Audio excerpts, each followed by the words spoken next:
ജനാബത്ത് കൂടി ശരിയാകണം. ശരിയായ രൂപത്തിലല്ലെങ്കിൽ ജനാബത്ത് ഉയരൂല.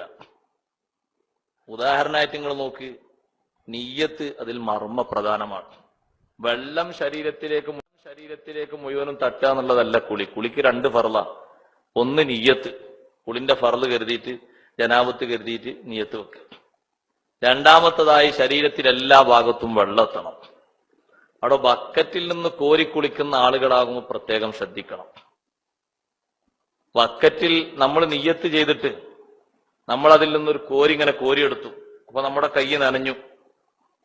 അപ്പൊ കുളിക്കാണ്, കുളിന്റെ ഈ ഭാഗം നനഞ്ഞു എന്ന് കൂട്ടിക്കോളും. എന്നാൽ അടുത്ത കൈയിട്ടിട്ട് ആ ഭാഗം ഇനി വെള്ളത്തിലേക്ക് തട്ടുന്നതിന്റെ മുമ്പ് ഇഗ്തിറാഫിന്റെ നിയ്യത്ത് വെക്കണം. കോരിയെടുക്കുന്നു എന്ന് കരുതണം. കരുതിയിട്ടില്ലെങ്കിൽ ആ വെള്ളം എന്തായി? മുസ്താമലായി. ആ മുസ്താമലായ വെള്ളം കൊണ്ട് കുളിച്ചാൽ ബാക്കിയുള്ള ഭാഗത്തുള്ള ജനാബത്ത് ഉയരൂല. ഇപ്പൊ ആദ്യം കൈയിട്ടിട്ട് തന്നെ ഒരു മുക്കി, ആ മുക്കിയപ്പോ ഈ കൈ ഇതിലായി. അപ്പൊ ഫസ്റ്റ് കൈ ആകാണ്, അവിടെ ആ ഭാഗത്ത് നിർബന്ധം ശരിക്കിപ്പോ വീടി.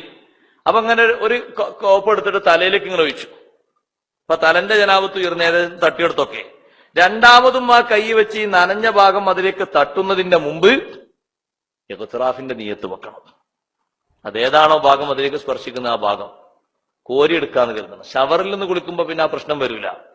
അതങ്ങനെ ഞങ്ങൾ കൊണ്ടാ മതി, നിയ്യത്തിച്ചിട്ട് അങ്ങനെ കൊണ്ടാ മതി, എല്ലാ ഭാഗത്തും ആയിക്കോളും. ബക്കറ്റിൽ നിന്ന് കോരിയെടുക്കുമ്പോ പ്രത്യേകം ശ്രദ്ധിക്കണം. ജനാബത്തിന്റെ കുളിക്കുന്ന ആളുകളൊക്കെ ജനാബത്ത് ഉയരാതെ ആകരുത്. ഉളു എടുക്കുമ്പോൾ അങ്ങനെ തന്നെ ബക്കറ്റിൽ നിന്ന് കോരി ഉളു എടുക്കുമ്പോ മുഖം ആണല്ലോ ആദ്യത്തെ ഫർള്. മുഖം ഒരു പ്രാവശ്യം കഴുകി രണ്ടാമത്തെ പ്രാവശ്യം, അതാ രണ്ടാം തവണ കൈയിടുമ്പോ ആ കൈയിലേക്ക് തട്ടുന്നതിന്റെ മുമ്പ് കോരിയെടുക്കുന്ന നിയ്യത്ത് ചെയ്യണം. ചെയ്തിട്ടില്ലെങ്കിൽ ആ രണ്ടാമത്തെ കൈയിലേക്ക് നിയ്യത്ത് ചെയ്യാതെ വെച്ചോ, ആ വെള്ളം മുസ്താമലായി. പിന്നെ അത് ഉളുവിന് പറ്റൂലെന്നേ ഉള്ളൂ. ബാക്കിയുള്ള ഭാഗങ്ങൾ കേൾക്കാനേ പറ്റൂല. പിന്നെ എന്തിനാ പറ്റുക? അത് വേറെ എന്തിനും കാര്യത്തിന് ചെരുപ്പാക്കാൻ പറ്റും, അവിടെ അപ്പുറത്ത് വേറെ ഒഴിക്കാനതിനൊക്കെ പറ്റും. പിന്നെ വേറെ വെള്ളം എടുക്കണം എന്നാണ് ആ പറഞ്ഞതിന്റെ അർത്ഥം. അപ്പൊ അത് ശ്രദ്ധിക്കണം, സൂക്ഷിക്കണം. ഉളുവിനെ പറ്റി ചോദ്യം എന്ന് പറഞ്ഞാൽ ഉളു എന്ന് പറഞ്ഞാൽ വലിയൊരു വിഷയം തന്നെയാണ്. ഉളു എടുക്കുന്ന ഉളുവൊക്കെ ശരിക്കും കണ്ടീഷൻ ആകണം. മുഖം കഴുകുക എന്ന് പറയുമ്പോൾ നിങ്ങൾ നോക്ക്, മുഖത്തിൽ നിന്ന് മുഖം കഴുകിയെന്ന് പരിഗണിക്കണമെങ്കിൽ തന്നെ തലയിൽ നിന്ന് കുറച്ച് ഭാഗം ഇങ്ങനെ ഇറക്കി കഴുകണം. കാരണം നെറ്റിയാണല്ലോ ഒരു പോയിന്റ് പറഞ്ഞത്. നെറ്റിയിൽ നിന്ന് മുടി മുളക്കുന്ന സ്ഥലം മുതൽ താടിയല്ല് വരെ. താടിയല്ല് കഴുകി എന്ന് പറയണമെങ്കിൽ കുറച്ചുകൂടി ഇങ്ങോട്ട് കഴുകണം. തലയുടെ ഈ നെറ്റിയുടെ ഈ ഭാഗം കഴുകി എന്ന് പറഞ്ഞെങ്കിൽ കുറച്ചുകൂടി മേലെന്ന് കഴുകണം, അപ്പോഴേ അത് ഉറപ്പാവുള്ളൂ.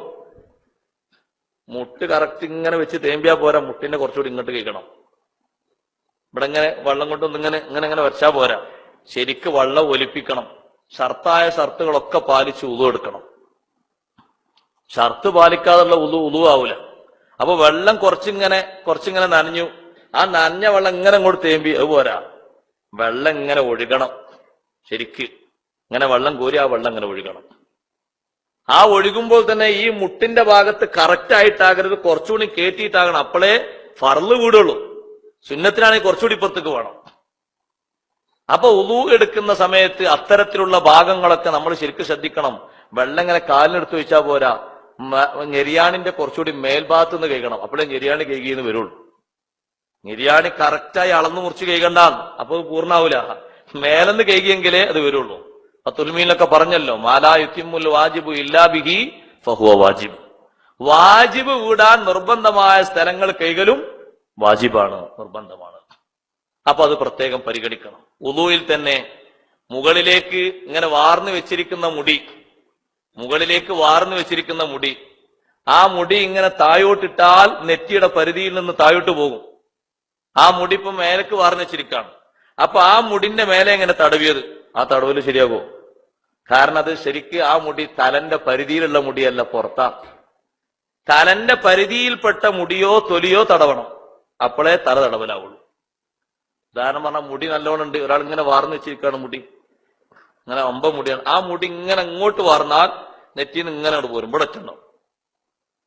അപ്പൊ ഈ മേലുള്ള മുടി തൊട്ടിങ്ങനെ തടവി. എന്നാ അതിനെക്കാരും സുഖം സൈഡ് തടവാണ്, ആ പ്രശ്നം വരില്ല. സൈഡിൽ എങ്ങനെ നീട്ടാണ്ടാവില്ലല്ലോ അധികം ആൾക്കാർക്കും. സൈഡിൽ ഇങ്ങനെ ഇങ്ങോട്ട് നീട്ടിട്ട് അവിടെ കുറവാണ്ടാകുക. സൈഡ് തടവാ പിന്നെ നല്ലേ. സൈഡ് തടവിയാൽ പോരെ, മതിയല്ലോ. ഈ നെറ്റിന്റെ ചെവിന്റെ അവിടെ സൈഡ് തടവിയാൽ പോരെ. എന്താരും ഉണ്ടാത്ത് മേലെ തന്നെ തടവണോ? സൈഡ് തടവിയാലും മതി, നിർബന്ധം വിടാന്. പക്ഷെ ഞാൻ പറഞ്ഞത് കുറച്ചുകൂടി നല്ലത് മുടി ഇങ്ങനെ ഒരു പൊക്രാച്ചായിട്ട് ഇങ്ങനെ നിൽക്കുന്ന ആൾക്കാർക്ക് കുറച്ചുകൂടി നല്ലത് സൈഡ് തടവൽ തന്നെ ആയിരിക്കും. കാരണം ആ മുടി ഇങ്ങോട്ട് പരത്തി വെച്ച് നോക്കുമ്പോ നെറ്റിന്റെ പരിധിയിൽ നിന്ന് ഇത്രക്ക് വിട്ടിട്ടുണ്ട്. ഈ വിട്ട മുടിയാണ് മേലെ ഇങ്ങനെ തടവിയത്. അപ്പൊ തലയെപ്പെട്ട മുടിയായിട്ടില്ല. തലയുടെ പരിധിയിൽ പെടുന്ന മുടി അത് പ്രത്യേകം ശ്രദ്ധിക്കേണ്ട.